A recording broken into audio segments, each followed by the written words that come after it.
Good afternoon. I'm Lee Garrity, the Winston-Salem City Manager. Got the pleasure today to introduce our incoming Police Chief, Katrina Thompson. I'll let her talk in a second about her commitment to this community, but I want to just say a few words about why she was selected. Over the last week, since we had the public forum, I've received overwhelming support from police officers, community leaders, nonprofit organizations, citizens I don't even know who contacted me. From all walks of life, she got lots of support for this position. But let me tell you the main reason. The main reason is how intrigued I am with her commitment and her ideas for this community. She brings a unique combination of somebody who's worked many years in investigations and believes in crime enforcement, in law enforcement, and in reducing crime. She's not a soft person on crime by any means. But at the same time, she understands to really change things, you need transformational approaches.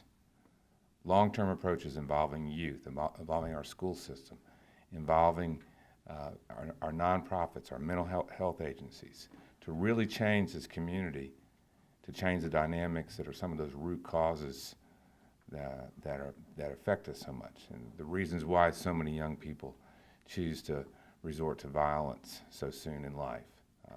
She's very committed and has a lot of very, very compelling ideas that will take time, but really I think can move that needle. At the same time, enforcing the law and making sure that people who choose to break the law, are arrested and prosecuted under the law. But at the same time, she really wants to change the dynamic that gets people there. So that's what really compelled me to say she's the right person for this community. And I'm very fortunate to have her as a colleague as we move forward in Winston-Salem, and I want her to come up now and talk a little about that. Chief?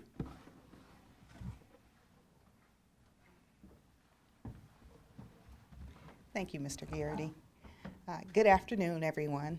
I appreciate you being here. As you know, I am Katrina Thompson, and I've been with our agency for the last 23 years. I have spent my entire career in law enforcement right here in Winston-Salem. As you've heard me many times say before, Winston-Salem is my home. This is the city that I love. And this is the city that I'm committed to working to with you all to make sure that we move forward in a positive and productive manner. I believe that you all know we have some work to do, and I want you to know that I do take seriously our responsibility as your police department, the safety and security of physical security of our department. So we will continue to use creative and innovative ways to fight crime and reduce the fear of crime and also increase public safety. That's our #1 priority.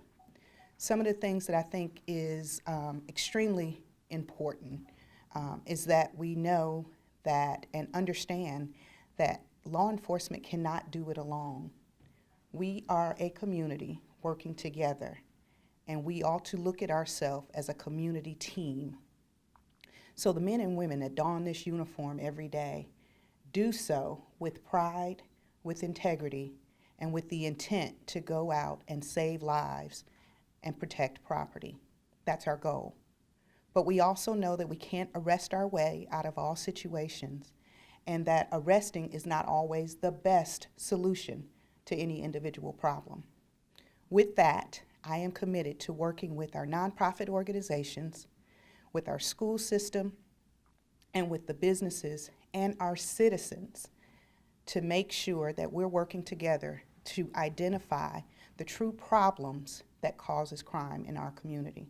We know that we have a problem with education in parts of our community. We also know that there's poverty in certain areas of our community, unemployment.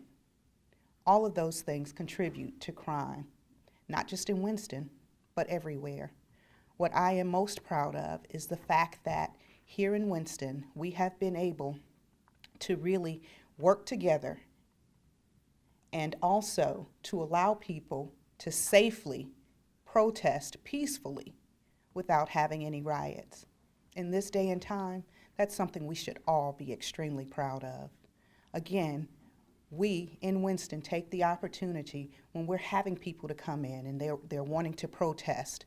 We have a very sound process where we're actually reaching out to people, to the leaders of the protesting organization, and making sure that they understand that we are going to protect their right to free speech, but we're not going to tolerate, violence of any sort while doing so. We've been extremely successful in doing that, and we'll continue to do those things. There's nothing magical about any of this. I think all of it has to do with being transparent, being honest, agreeing to disagree, but most importantly, developing relationships. I think relationships definitely make the difference. As I had said earlier, we can have times where we'll sit down during a community meeting, during a conference, during a forum, and we'll have an open and very passionate discussion. There's times where we agree on everything. Those times are few typically, but then there are times when we know we're going to have to walk away from the discussion agreeing to disagree, and that's okay too. That's what makes us a great community. I think at the end of the day, it's important that we know that we are all committed to making sure that Winston-Salem is safe, and we're all committed to making sure that our children know that they can live and flourish in Winston-Salem. A lot of times we have children who get to school and are hungry. They can't even stay focused on what the lesson plan is because they're hungry. Well, our community came together and started to put programs in place to address those issues. If we can do that, we can do anything. And it is my commitment as your police chief to make sure we do those things. We have always talked about what we'll do in the future, what we'll do in the future. Well, if we don't take the time to invest in the youth in our community, we have no future. We all know that the children are the future here. So I'm asking and actually pleading that we all commit to working together to invest in the children in our community, and also let them know that it's more than just their family, it's their community that will make sure they succeed. Fortunately, growing up, although I grew up in an area, inner city, where violence was pretty rampant, I had a community that gathered around me. I had a supportive family that gathered around me. I also had a family who said that education was non-negotiable in my household. So I knew that I had to get an education. My family, particularly with my grandfather, I could literally get away with anything, but I could not get sick enough to miss a day of school. Wow, I couldn't understand that growing up. I definitely understand it now. And so we must also push and make sure our kids understand that education is the key. And again, it's our responsibility, and even those of us who aren't parents and don't have children, the reason it is our responsibility, because we all hope to be able to get old and live in our elder years and enjoy our senior years. Who's going to care for you? Who's going to make the decisions, whether you're in a nursing home or you're staying at home? Who's going to care for you? No, you may not have children, but it's those young children that are growing up now that will make those decisions. And if we do our part right, you'll be able to live safely, peacefully in your home as you get older. Again, I'm extremely appreciative for your attendance today, and I look forward to us continuing our work together as we move forward in our community. Thank you. Around Christmas time of this year, it will be the end of your first 100 days. What do you hope to change in those first few months, and how do your experiences over the last 23 years help determine that? Change, I don't know if change is the word I'd use. One thing about being in the organization and in this community, we move forward. So there's no lag time in what we're doing, both in the community and also within the agency. Some of the things I'd like to immediately start working on are, we have some pending promotions within the department. So it is one of my immediate goals to move forward with our promotional process. In terms of some of the external things we'll do, during a forum, I did hear some messages from several of our community members. And so kind of talking and listening to members of our community about what they expect going forward with their police department. Those are some of the things I plan to do just immediately. That was the next thing I was going to ask. You had a lot of opportunities to talk to people in different settings that you may not have had if you didn't go through this experience. What were you hearing from them that you may not have really thought about in the past that they really wanted to be addressed? Well, one of the things that I heard is that they wanted to have a feeling of inclusion in decision making, or in what the police department kind of looked like. And I think there were one or maybe even two community members that mentioned that. One of the other things we'll continue to work on is filling the vacancies within our department. Of course, you know, Winston-Salem, like all other law enforcement agencies across the country, we're experiencing recruiting and retention issues. We have a very progressive city council who's done a good job over the last couple of years of making us more competitive with some of our regional departments. And the most recent was our military incentive. So we'll continue to use the aggressive tactics. We have a very good recruiting unit, but we've got to realize that there may be some other things too that we might need to look at other than just the recruiting piece. I think we've done a really good job with the retention piece, but there continues to be work that we'll need to do. And how do you plan on helping to bridge the gap between the community and the police, especially here in Winston-Salem? The question is, how do I plan on helping to bridge the gap between community and police? I think Winston has already done a good job. Chief Roundtree, under his leadership, started various different initiatives. Again, I say Winston-Salem has been practicing community-oriented policing since 1989. So as time has evolved, so has our initiatives. And we'll continue to do those things.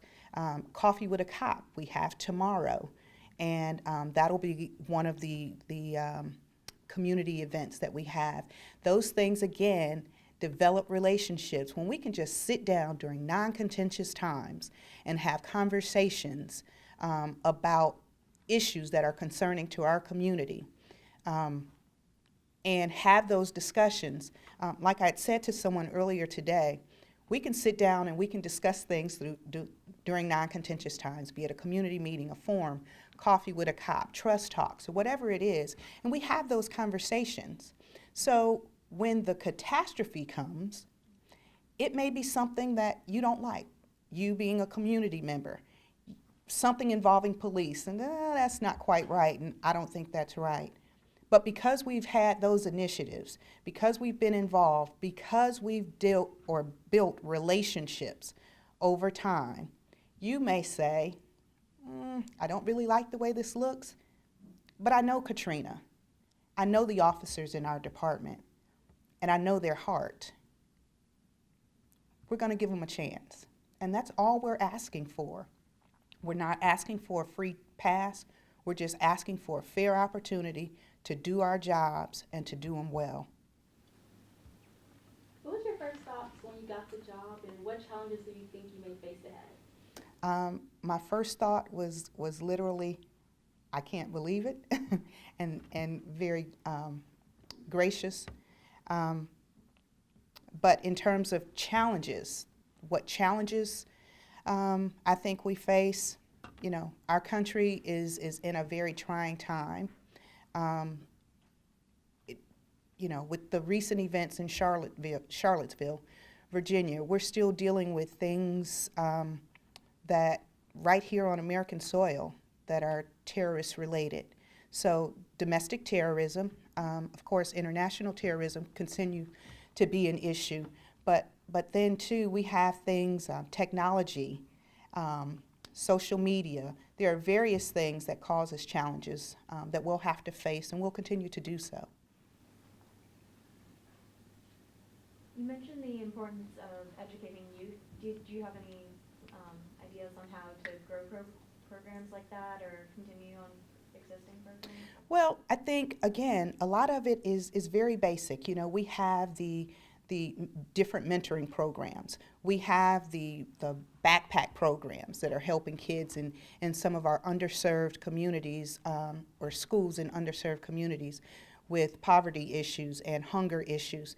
I think, again, we need to be intentional and deliberate, working together in identifying areas where we can get into the community and really find children, and it's not difficult to do, find children and instill hope in them. The fact that I'm standing here before you as your incoming police chief is a testament to the fact that if I can do it, anybody can do it. And I want our children to know and to believe that, whether it's being a police officer in your local department or being a professor at one of our local universities, if they have the right type of hope, the right type of push, the opportunity to get a good education, they can do and be anything they want to do.